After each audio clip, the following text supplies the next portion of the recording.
Hey everyone, welcome to this video on how to get started with Microsoft certifications. This should be a one-stop video and fill you in with all the information you need to know. My name is Salman. I have 41 Microsoft certifications currently, and I'm currently also interning as a cloud solution architect at Microsoft. But there's not actually any requirement for me to do any of these certifications. I've just sort of enjoyed it. So here's my advice for getting started, and if you'd like me to keep making videos, don't forget to subscribe and like the video, and also share it with people who you think may find it useful. First off, I just want to put it out there that even if you're from a non-technical background, you can definitely still do Microsoft certifications. And yes, if you're a student thinking that you can't sit Microsoft exams, thinking they're too hard, don't worry, you can. Myself, I'm an undergraduate university student, and funnily enough, I've never actually had a single course at university or school on Microsoft technologies or the cloud, apart from if we're talking about the cumulonimbus clouds amongst the troposphere and lower stratosphere in our atmosphere. I've had to find my own way and be self-taught. Getting to a very high level of certifications is certainly possible. In fact, I got my Azure fundamentals just last year, and since that I've passed every single Microsoft Azure exam I've tried first try, and yes, I do not use brain dumps, etc., all legit methods. So if I can, then you can too. And just for context, I've gone all the way to the expert level certifications, so you can too, right? So first you need to know which certification to start with. Now there's 100 plus exams to choose from at Microsoft, so knowing where to start can be quite hard. Having too many options can sound great, but it can actually bring in choice paralysis, and choice paralysis happens when we're bombarded and spoiled for choice, which immobilizes or paralyzes us from making a decision, hence not making any decision to start at all. I often face this when trying to look for a show, going on Netflix to watch, right? I end up facing choice paralysis since I spend ages just browsing through content and never settling on one to watch. Whereas if I had only one show to watch, I wouldn't spend all the time in the world on the home screen, staring at that one show. I'll just use my time wisely and work through the episodes. So we want to be able to get rid of choice paralysis somehow. So let me narrow down all the different kind of Microsoft exams that there are. Okay, so starting off, Microsoft exams, they've evolved quite a lot, so I'll sort of start from the beginning. So I started looking into them quite a long time ago, so here's just a few of the types that are available or were available. So you have the Microsoft Office Specialist exams, you have the Microsoft Technology Associate exams, and now the fundamentals as well as the role-based certifications.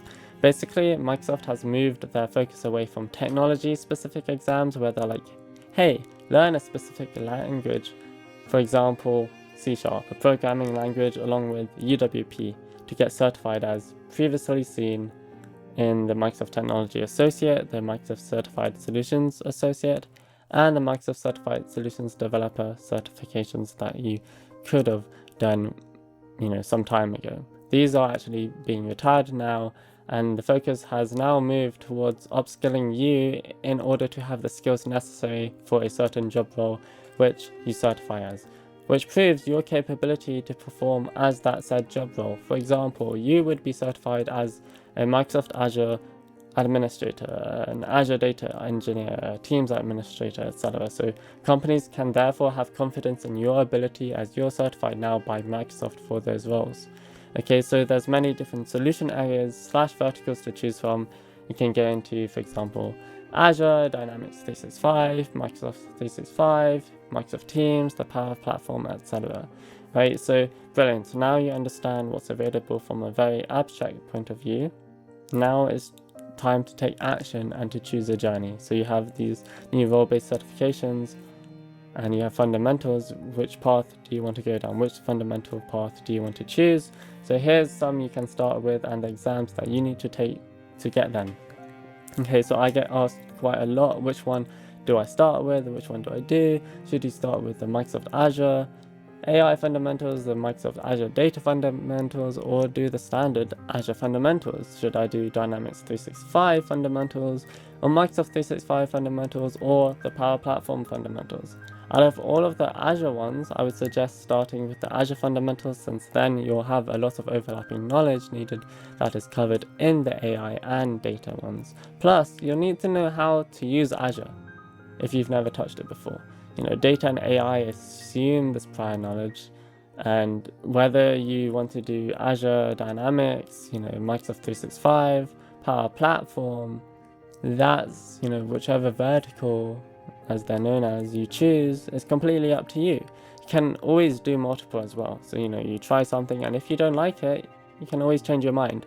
And the beauty of learning is that anything you learn won't hurt you.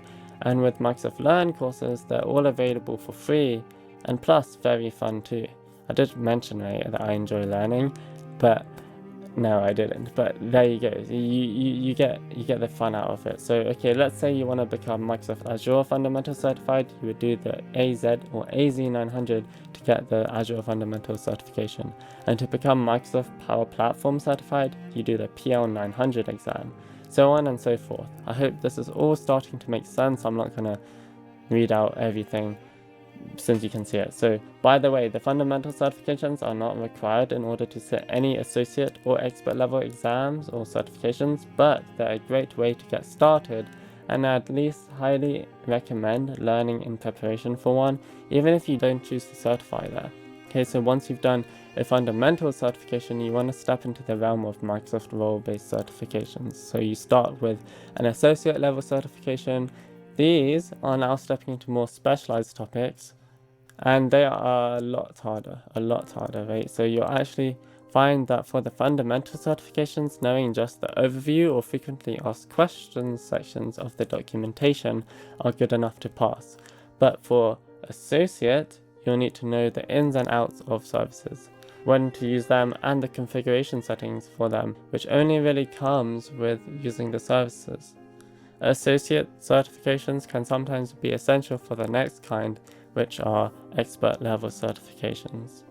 Okay, so expert level role-based certifications are either, right, it could be different ways to get them, right, and a combination of an associate certificate with another certificate, and then you've got your expert level certificate, or you may not need to have a prerequisite of having an associate level certification exam, right, getting that certificate. So in theory, you could go from not doing any Microsoft certifications to passing an expert one straight away, skipping over the fundamentals and associate level certifications.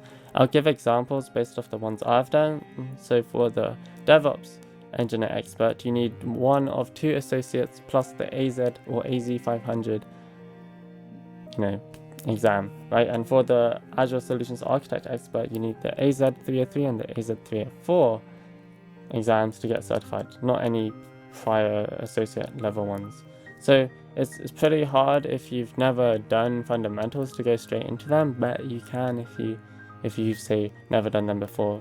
Some people have never taken certificates, but they've used the technologies for ages. The last kind of certificates I want to mention are the specialty ones, which are quite similar to an associate level ones, I would expect, but on top of that, you can also get certified as an educator and other things by Microsoft too as well. So all of the Microsoft certifications you can actually view at the link aka.ms/certifications. So hopefully I've cleared all the confusion around Microsoft certifications. Thank you all for watching. Leave a like, and if you subscribe, maybe I'll do a video on how I prepare for certifications and share some study tips as well. So thank you all again, and I'll see you next time. Bye bye.